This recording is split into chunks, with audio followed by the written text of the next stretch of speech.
이제 상적종을 조금 더 살펴보도록 할게요. 뭐 승단과 일반 신자들 간에 사실은 그 전에 좀 이렇게 거리감이 있죠.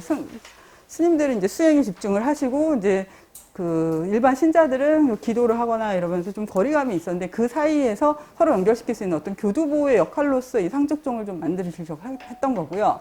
그래서 기본 5개를 이제 초심자들한테는 주고 그다음에 수행자가 되면 수계받을 땐 14계율을 합니다. 그건 저희가 좀 이따 뒤에서 다시 찾아볼 거고요.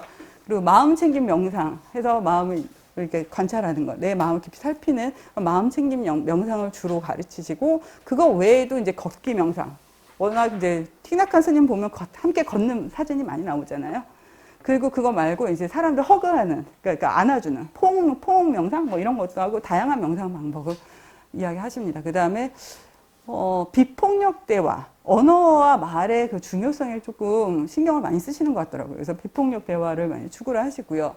그래서 이제 상죽종의 그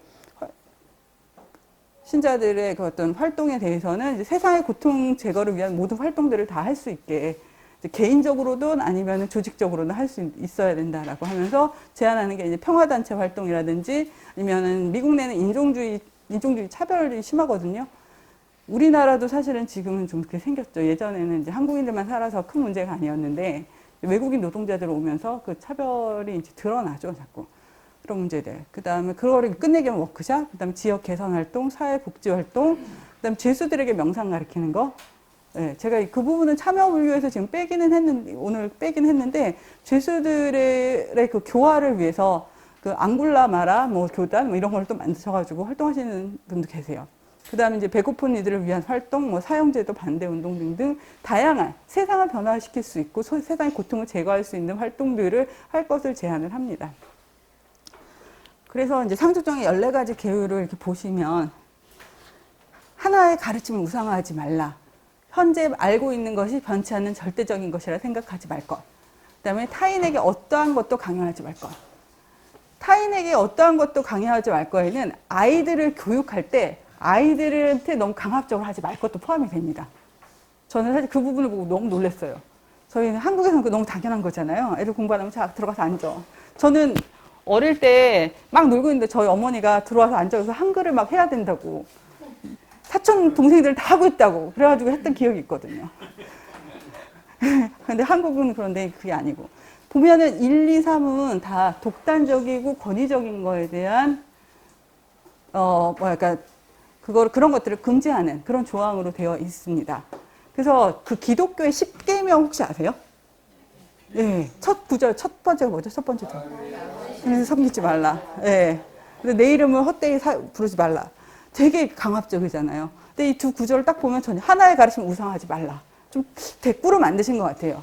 현재 알고 있는 것이 변치 않는 절대적인 것이라 생각하지 말아라. 이런 부르는 거 상관없는 거잖아요. 네. 대꾸를 하면서 그러게 지금 그러니까 이제 기독교, 그러니까 그리스도교에 대한 어떤 불만을 가지고 있어. 그리스도교의 어떤 권위주의성, 이런 그 경직됨, 이런 거를 불만을 가지고 있던 그 미국 신자들을 위한 그런 구절 같다는 생각을 저는 해봤습니다. 그 다음에 이제 고통을 외면하지 말 것. 네. 그 다음에 굶주리는 수많은 사람들이 있는데 재화를 축적하거나 부유함을 인생의 목적으로 하지 말 것. 저는 이거 이렇게 보면서 찔렸어요. 이거는 네, 그래서 저희들은 사실 다른 사람의 고통을 힘드니까 외면한 경우들이 많거든요. 근데 이제 그렇게 하지 말라고 이제 이런 계율을 가지고 있고요. 그다음에 분노와 미움을 마음에 담아두지 말라. 그다음에 주변 환경에 휩싸여 자신을 잃어버리지 말고 집중할 것. 이 둘 다 결국은 분노와 그 미움이 마음에 있으면 세상을 제대로 못 보고 나를 잃어버리거든요.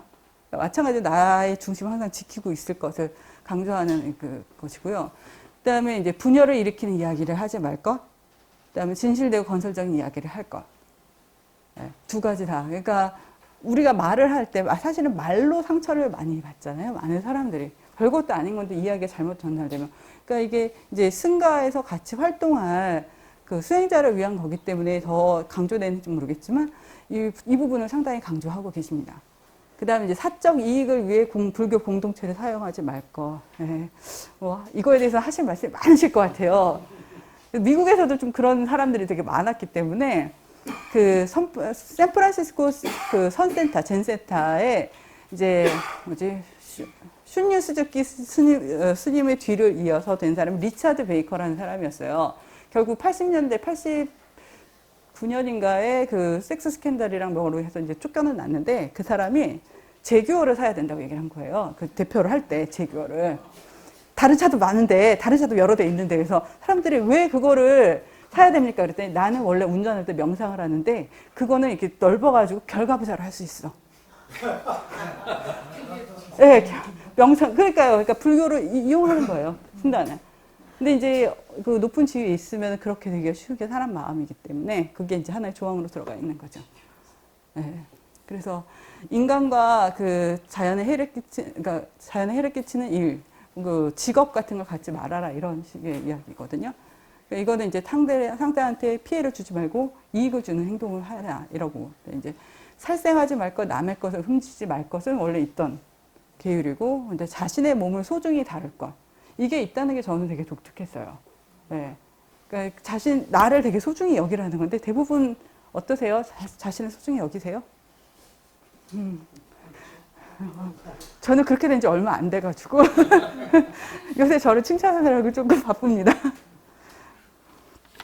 네, 그래서 이런 14가지 규율이 이제 좀 현대적이면서, 예, 그 실제 미국의 상황에 맞는 계율이고요. 그러면서 이제 그 틱나카 스님이 이거를 또 주의를 주세요. 참여 불교 수행자가 도전하게, 당면하게 될, 직면하게 될 문제점들. 우리가 이제 그 사회 참여운동 하다 보면서, 불교도로 하다 보면 이제 생기는 문제거든요. 중요한 문제. 그래서 어떻게 사회 참여운동의 동기 원천으로 분노와 두려움이 아닌 진정한 자비와 사랑, 기쁨을 기를 수 있을까? 대부분 우리가 사회 부정의한 일 때문에 운동을 할 때는 분노가 안에 차거든요. 근데 그게 아니라 자비와 사랑, 진정한 자비와 사랑, 기쁨으로 바탕으로 그게 돼야 된다는 거예요. 근데 이게 어떻게 가능할까? 사실 분노에 너무 가득 차면 힘들거든요. 네. 어떻게 하면 이걸 할 수 있을까? 이게 이제 가장 큰 도전하게 될 과제가 되는 거고. 그 다음에 이제 현대사회가 이제 소외감, 고립감, 무의미함 이런 것들을 만들어내거든요. 그런 상황에서 우리가 어떻게 상대와 깊은 연대감을 만들 수 있을까? 변화를 일으키려면 서로 연대하고 힘을 합쳐야 되는데 진정한 연대를 어떻게 할 수 있을까? 가슴을 이렇게 서로 이렇게 다독이면서 안아줄 수 있는 그 가능할까? 요새 보면은 그 식당에서 개인 혼자 먹는 그런 혼밥 그런 게 많잖아요. 지금 우리 사회가 그렇거든요. 그 상황에서 우리가 어떻게 그런 걸 만들어낼 수 있을까? 그걸 해결할 수 있는 것도 하나의 그것도 고민해 볼 필요가 있을 것 같아요. 그 다음에 이제 상대를 적으로 보는 분리적 사고를 어떻게 극복할 수 있을까? 틱나카 스님이 사례는 보여주고 있는데 그렇게 생각하는 게 쉽진 않거든요. 그리고 사실 그렇게 생각하는 게 정말 맞는 걸까? 이것도 사실 물음표가 되기는 해요.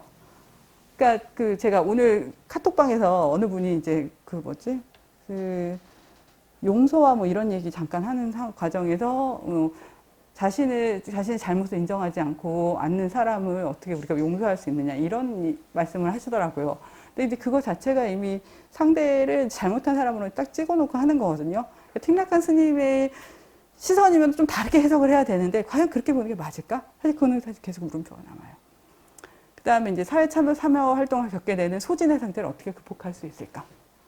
이 부분도 이제 좀 같이 생각을 해봐야 되는 문제 생각합니다. 그래서 이제 틱나카 스님의 그 참여 불교의 딱 그 핵심적인 가르침의 핵심은 이거거든요. 입장은 이거거든요. 마음 집중 수행은 반드시 사회 참여적이어야 한다. 그러니까 수행과 사회 참여 운동이 절대 분리될 수가 없다고 보시는 거예요. 한번 보게 되면 마음 집중으로 보게 되면 행동이 따를 수밖에 없대요. 우리는 세상의 진짜 문제를 알아차려야 된다. 세상의 진짜 문제가 무엇인지를 어떻게 알아차릴까? 이것도 또 문제긴 하지만 아무튼 그러면 마음 집중 수행과 함께 우리는 무엇을 해야 할지, 무엇을 하지 말아야 할지 알게 되고 세상에 도움이 될 것이다 라고 이야기를 해요.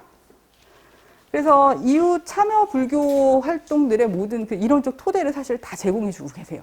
이제 여기에서 약간 또 어느 부분을 강조하는 게 강조점이 조금씩 다르고요. 그래서 이제 어떤 그 학자는 그렇게 평가를 하거든요. 틱나카 스님은 그러니까 서구 사회의 폭력, 외로움, 물질주의, 슬픔의 뿌리를 깊이 통찰해서 이야기를 해주고 있다. 네. 근원적인 문제가 결국은 이제 우리가 어떻게 보면은 서로 연결되어 있다는 걸 잊어버리고 있는 거. 그게 아닐까라는 제안이랄까? 네. 여기까지 이제 틱낙한 스님에 대한 이야기고요.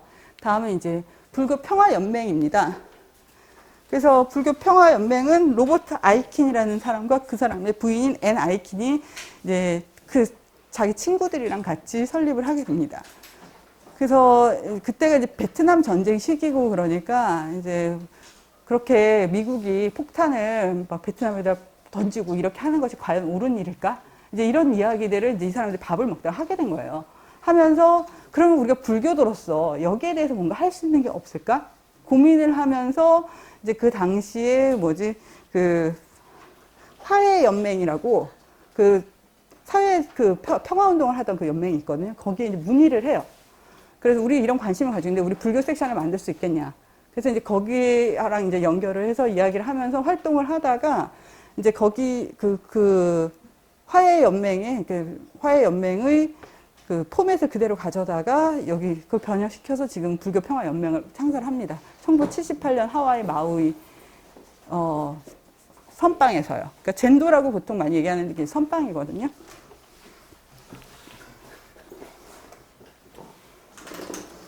그래서 이 불교 평화 연맹이 틱낙한 스님을 이제 1983년도 이제 모셔와서 그 강연을 하게 하고요. 그래서 틱낙한 스님의 영향을 상당히 많이 받고 계속 이제 그 스폰서를 하거든요. 근데 이제 여기서 틱낙한 스님의 영향을 너무 받으니까 두 파로 갈려요. 틱낙한 스님 너무 좋아하는 추종자와 틱낙한 스님 말씀 맞지만 우리도 우리 정체성이 있는데 이런 사람들이 있었어요. 그래서 83년, 4년, 5년 그 대표를 맡았던 분은 추종자인 거예요. 그래서 85년까지 거기서 이제 계속 그 일을 하고 있었어요. 틱낙한 스님 쫓아다니면서. 근데 갑자기 그 모임에서 연락이 와서 당신 그만두시오 이렇게 된 거예요. 네. 그래서 그분이 그만두고 이제 그분들은 따로 나와서 자기는 조직을 하고 1985년에 이 불교 평화연맹이 이제 좀 갈라집니다. 네. 그러나 이제 틱낙한 스님의 영향은 계속 컸고요. 그 다음에 터닝 휠이라는 잡지를 발간을 하면서 그러니까 참여 불교 이야기들을 계속 합니다. 그래서 이게 그 잡지예요. 이건 2006년도에 거고 이건 30년 기념인데 여기 보면은 익숙한 이름들이 있죠. 보면은 이제 네. 네, 보이시죠? 네. 그래서 부처님은 당신을 필요로 합니다. 그러면서 행동해 주세요. 이런 얘기 써 있고 그 다음에 그 로버트 아키켄을 기리면서 그 사람한테 이제 헌사한다는 거죠. 그 외에 이제 로버트 서번도 있고 틱낙한 스님도 계시고 그 다음에 조안나 메이시, 네. 저희가 이제 뒤에서 잠깐 이야기할 건데요. 그런 사람들이 언급됐습니다. 그만큼 서로 영향 관계에 있었다는 거고요. 이 사람이 로버트 베이커 아이칸, 로시라고 해서 로시, 중국어로 라오스에서 노사, 네, 그냥 스승을 그렇게 부릅니다. 중국어로. 네. 그래서 이분은 원래는 그냥 일반 건설 노동자셨는데 괌에서 건설 일을 하시다가 이제 일본 캠프에 이제 들어가시게 되면서 거기에 이제 포로 수용소 같은 걸 계시다가 거기에서 선불교하고 이제 무정부지에 대해서 이제 배우게 되셔요. 그래서 그 이후에 이제 나와가지고는 이제 그 선불교 수행을 계속 했는데 했던 그 종단이 법보종이라고 이게 그 임제하고 그 다음에 조동종의 두 개를 다 종합한 그런 종단이라고 합니다. 그러니까 선불교 계열입니다. 그래서 그리고 이분이 뒤에 80년대에서는 이제 생태운동에도 또 관심을 가져가지고 심층 생태학이라고 해서 모든 존재하는 것들은 다 가치가 있다. 그러므로 인간이 인간의 필요 이상으로 그 가치와 그 풍요로움을 훼손해서는 안 된다. 라는 심층 생태론의 이제 한 그 부분을 차지하십니다. 그 다음에 여성 운동에도 또 관심이 있으셔가지고 여성과 그다음 불교의 잡지를 창간하는 데 좀 도움을 주시고요. 그래서 1959년에 호놀룰루에서 아내와 금강승단을 처음 설립을 해요. 그래서 그 금강승단 멤버들이랑 친구들이랑 함께 해가지고 설립을 한 게 불교 평화연맹이 됩니다. 근데 이분이 보시기에 보살계를 진지하게 받아들이면 미국의 핵구축, 물질주의, 소비주의, 자연 파괴, 삶에서의 개인의 소외 등의 문제에 응답해야 된다는 거예요. 그걸 그냥 두고 볼 수가 없다는 거예요. 동의하세요? 네. 불살생이니까 살생하는 모든 것들에 대해서 받아들일 수가 없는 거거든요. 생명을 해야 하는 거니까. 진지하게 정말 받아들이면. 그러니까 지금 불교계에 많은 보살님들 계시는데, 예, 진짜 진지하게 받아들이시면 벌써 다 나오셨어야 돼요, 거리로. 예. 그러니까 우리는 불교도로서 좋은 시민으로서 서로 잘 조화를 이루어야 하지만 우리나라의 핵전쟁과 생물학적 대학살에는 아니오라고 신속하고 단호하게 행동해야 된다. 그래서 매우 행동파세요. 예. 사회 참여에 대한 관심도 많으시고. 그리고 이분이 이제 그 법보종의 야마다 로시, 자기 스승한테 1974년도에 전법을 받거든요. 그래서 이제 너가 우리 승단을 계승해서 이제 사람들을 가르쳐라 그랬는데 그걸 거부해요.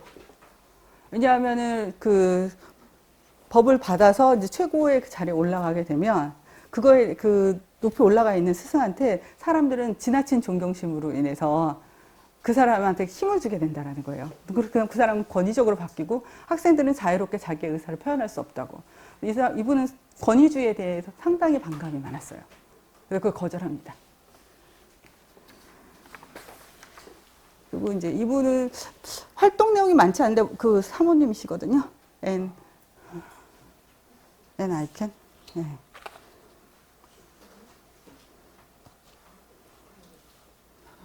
네, 그래서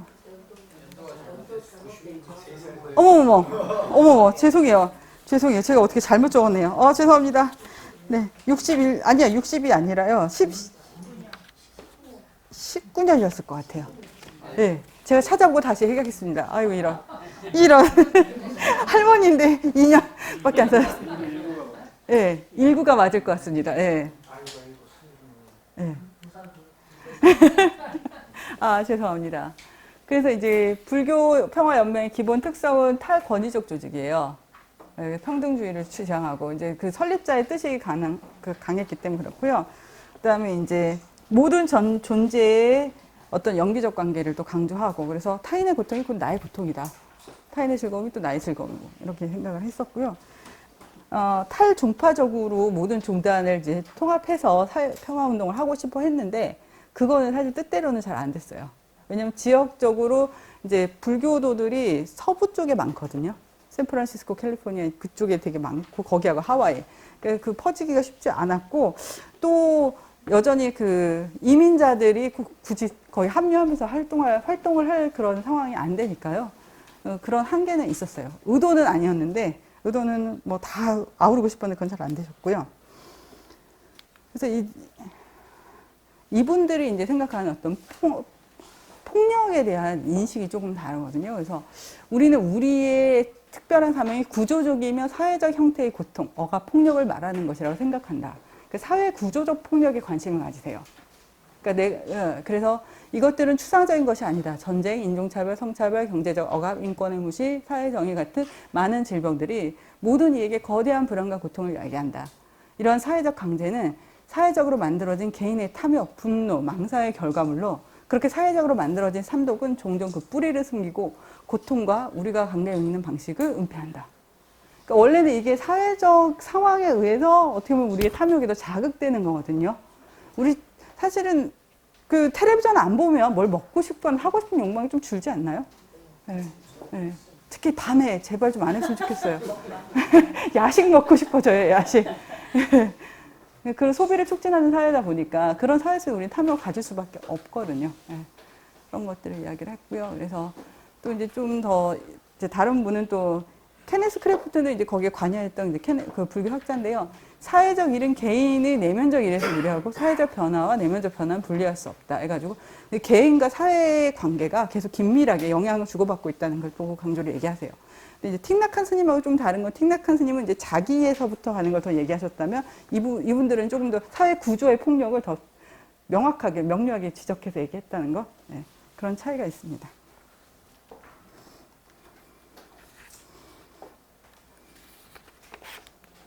그래서 1997년도에 그 내부 그 문건에 의하면 불교 평화연맹의 과제는 5가지래요. 모든 전제의 평화 보호를 위한 방식으로서 불교 수행과 영리법을 실천하기. 북미 불교인들에게 평화, 환경, 여성 문제, 사회 정의에 대한 관심을 일으키기. 그러니까 이런 문제들이 사회 구조적인 문제다라는 걸 우리가 지적하는 거. 그게 우리의 사명이라고 생각하는 거거든요. 그다음에 불교의 탈이분법적 관점을 현대 사회 참여 활동과 환경 운동에 적용하기. 그다음에 불교와 서구의 영적 전통을 바탕으로 비폭력 운동을 권장하기. 그러니까 불교뿐만 아니라 다른 기존에 있었던 영적 전통도 같이 수용을 하려고 했고요. 그다음에 북미 불교도와 세계 승단과의 어떤 대화의 장을 만들기. 그러니까 자기네들만이 아니라 전체도 같이 움직여야 된다는 인식은 분명하게 있었던 것 같아요. 그래서 1990년대, 2000년대에서는 이분들이 그 불교 그 내에서 성폭력 피해자분들 그 상담 치료를 많이 하셨습니다. 미국 불교가 이제 갑자기 조금 주춤하게 됐던 게 1980년대에 섹스 스캔들이 많이 났거든요. 네, 그래서 진짜 그때 상처를 받으신 뒤늦게 이제 자기가 스승님한테 사랑을 받고 있었다고 생각을 했는데 그게 아니라 여럿이었고 추행당한 거였고 나를 도구로 사용했다는 게 너무 충격을 먹는 거죠. 네, 그래서 그 상처들이 되게 커서 떠나신 분들도 꽤 많아요. 그러면서 세계 좀 큰 문제가 됐었고요. 그러면서 약간 이렇게 주춤하면서 그때 진짜 선사들이 좀 많기도 했어요. 네.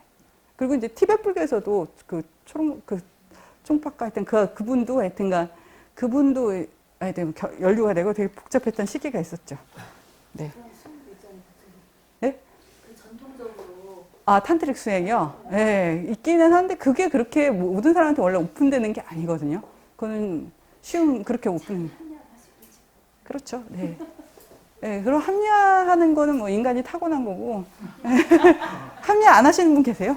방어 기제니까. 네, 그건 다 하게 되거든요. 근데 이제 그 지위적으로 믿는 스승이 그렇게 해버리면 그 제자의 상처는 그거는 돌이킬 수가 없죠. 네, 그거는 정말. 아, 네, 그거는 나중에 따로. 강사님, 제가 1시간 반 강의하고 30분 질문하게 됐을까요? 그 전에 질문은 나중에. 잠깐만, 지금 1시간 되죠? 시간이 벌써 이렇게 됐네요. 네. 하여튼 그래서 이분들이 이제 그 참여불교 운동가들을 활성화시키기 위해서 베이스 프로젝트라는 걸 하거든요. 그래서 이 모델이 됐던 거는 카톨릭 노동자 운동의 그 교육 방식을 이제 모델로 삼아서 하셨고요. 그래서 이제 그 베이스라는 것 자체가 부디스트 얼라이언스 포 소셜 인게이지먼트에서 세계 사회 참여를 위한 불교 연합. 그래서 공동체 기반을 해서 사회적 변화가 이루어진다고 보신 거예요. 왜냐하면 구조적 고통이니까 개인이 어떻게 할 수가 없는 거예요. 공동체의 힘으로 갈 수밖에 없는 거거든요. 그래가지고 92년도에 아이켄이 제안을 했는데, 로버트 아이켄이. 근데 99년 이제 처음 6개월 시험 프로그램을 버클리에서 했습니다. 버클리 지역에서. 그래서 이제 그 5가지 항목으로 나눠서 했는데요. 어떤 사회 참여 활동, 그리고 지혜 훈련 같은 경우는 이제 정치, 사회, 환경 문제를 이제 불교와 어떻게 접목시켜서 할 것인가라는 이론적인 공부를 한 거고요. 그 다음에 수행은 명상. 수행을 했고요. 그래서 걷기 수행 같은 걸 많이 했었고, 그 다음에 공동체에 기반한 어떤 사회 참여 활동을 어떻게 할 것인가라는 것에 대한 공부도 하고, 헌신. 그래서 6개월 동안은 참여 그러니까 운동하는 거 6개월을 하고, 6개월은 그 영적 수련을 포함을 해서 이제 했습니다. 이거 5가지 섹션을 했었고요. 그래서 아래로부터로 했고, 위계적인 어떤 그런 프로그램은 아니었고요.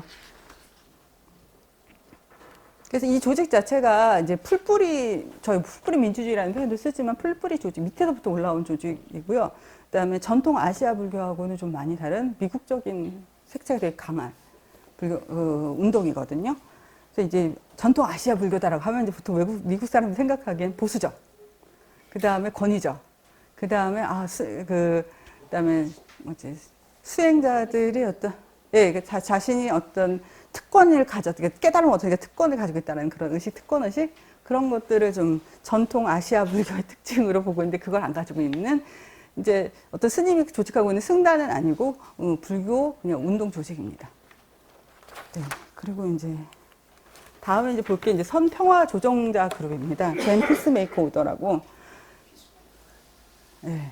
피스메이커를 어떻게 해야 될까? 그냥 조정자, 중재자 이런데 평화 조정자로 제가 해봤습니다. 1996년도에 설립을 했고요. 버니 글래스만이랑 지슈 홀림. 둘 다, 그러니까 부부입니다, 또. 그래서 이거를 설립하게 된 거가 이 버니 글래스만이 자기 55세 생일을 맞아서 이 사람은 길거리 명상을 잘했거든요. 그냥 길 가다 그냥 명상해요. 앉아서. 예, 그랬던 분이어서 그냥 지하철역 앞에서도 하고 뉴욕에서. 그래서 유명한 분이었는데 자기 생일을 맞아서 미국 국회의사당 앞에서 명상을 하고 계셨어요. 명상을 이렇게 하다가 갑자기 노숙자와 에이즈 환자를 어떻게 하면 도울 수 있을까? 이 생각이 들어가지고 그때 이제 설립을 하게 됐어요. 부인이랑 의논해서. 이 선평화 조정자 그룹. 그 다음에 이제 그 전에 이제 1980년대 이분이 이제 선센터도 세우고 이제 여기 그레이스톤이라고 보이시잖아요. 빵집을 해요. 그래서 처음에는 그 근처에 있는 학생들을 고용해서 쓰는 거였는데 나중에는 장애인, 그다음에 중독자들, 그다음에 나중에 노숙자였던 사람들까지도 재활치료를 같이 하면서 되게 컸어요. 그래서 사회적 기업의 가장 성공한 모델로 됐습니다. 그래서 빵집에서 끝난 게 아니라 이제 사람들한테 집도 주고 머무를 수 있는 집도 줄 수 있는 거대한 기업으로 성장을 했습니다. 그다음에 그리고 이제 1985년도에는 아우슈비츠 수행도 가요.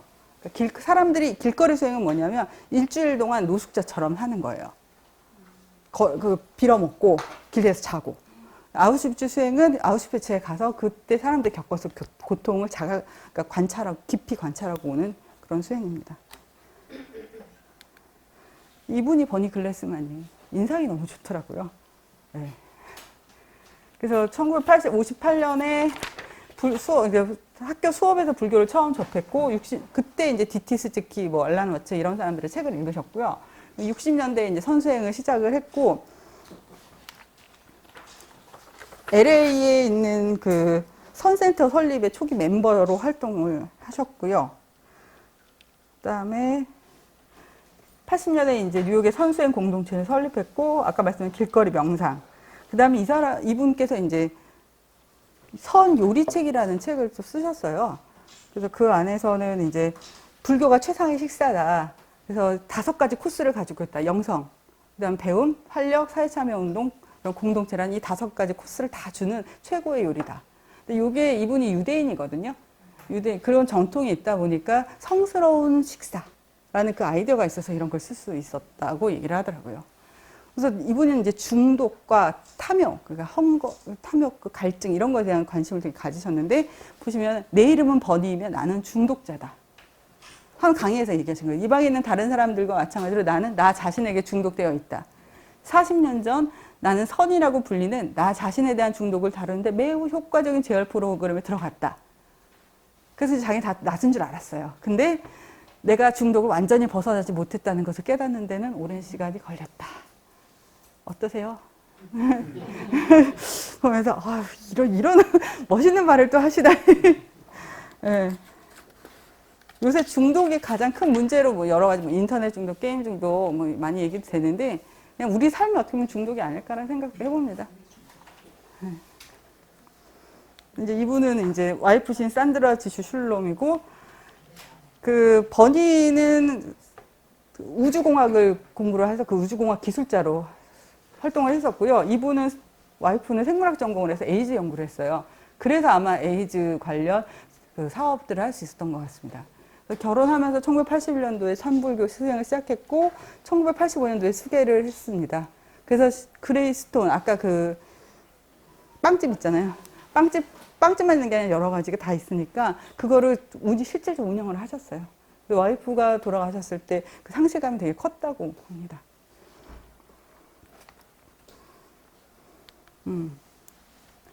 그래서 이제 중독과 뭐 여러 가지에 대해서 이분이 하시는 말씀을 잠깐 보면 내가 말하는 사람들과 상황이란 이게 인터뷰 과정이 나온 거예요. 왜 뭐 아우슈비츠를 가거나 길거리 수행을 왜 이러냐 이렇게 하니까 특별한 상황이 나를 부르기 때문에 그런다라고 하시면서 답변을 한 거거든요. 내가 말하는 사람들과 상황이란 우리 사회 전체의 모든 집착과 중독에 대한 은유이다. 그래서 추리 약물 구역의 비유는 너무 분명해서 당신이 도망가지 않으면 알지 못할 수가 없다. 그러니까 추리에 가서도 이제 약물 중독자를 위한 그런 방문도 하고 실천을 하시려고 하셨거든요. 그러나 멈춰서도 잘 보면 인간의 상태가 은행 로비에 있는 것보다 더 분명하게 보인다. 그러니까 우리는 보고 싶지 않기 때문에 중독되어 있는 것들을 그냥 다 제껴요. 안 보려고 하거든요. 네. 그래서 도망가요, 보통. 근데 그거를 보면, 그냥 도망가지 않고 보면 다 보이는 거거든요. 지금의 나의 중독된 상태를 우리는 안 보고 싶어서 다 도망가 있는 거예요. 근데 사실 잘 보면 정말 은행 로비에 딱 사람이 서 있으면 잘 눈에 띄는 것처럼 너무 잘 보인다는 거예요. 근데 우리 자꾸 도망간다는 거거든요.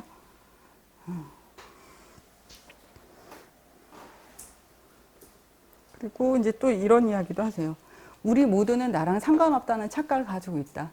내가 손을 베어 피가 나면 새 옷을 망치고 있다고 화낼 수 있다. 그러나 이것은 삶의 은유이다. 누군가 나를 괴롭히고 망치는 사람에게 화내기도 쉽다. 그러니까 내가 실수해서 했을 때 나를 뭐라고 할 수도 있거든요. 근데 이제 딴 사람이 하면은 그냥 막 더 화를 내고 싶거든요. 그러나 그게 피 흘린 나 자신이라면 상처를 치료할 것이다. 화내기 전에 치료하는 거거든요. 왜 저 사람이 저랬을까 이런 생각 안 하고 그냥 치료부터 하는 거예요. 피 흘리니까. 나는 토론 모임에 참석하지 않고 적당한 단체가 보일 때까지 또는 내가 깨달을 때까지 충분히 단련될 때까지 기다릴 수 있다. 하지만 내가 피 흘리고 있다면 당장 달려가서 헝겊 조각이라 주워서 피를 멈추게 할 것이다. 타인의 고통을 봤을 때 나랑 상관없다고 생각을 하는 거예요. 그래서 내가 준비가 좀 더 돼야 돼. 나한테 공부를 더 해야 돼. 그래서 자꾸 미루게 되거든요. 근데 정말 그게 내가 다친 거라고 생각을 하면 모두가 연결되어 있고 그렇다고 하면 당장 달려가게 된다는 거죠. 네. 남 탓하거나 이러지도 않고. 그래서 이분은 공안에 대해서 되게 독특한 해석을 해요. 우리 사회가 없는 듯 무시하고 있는 곳으로 들어가 그 안에 있는 이들과 일하는 것. 그게 공안이다. 네. 사실 노숙자들 길에 많아도 사실 신경 안 쓰잖아요. 보고 싶지 않으니까. 네. 그러니까 보이지 않는 것들. 네.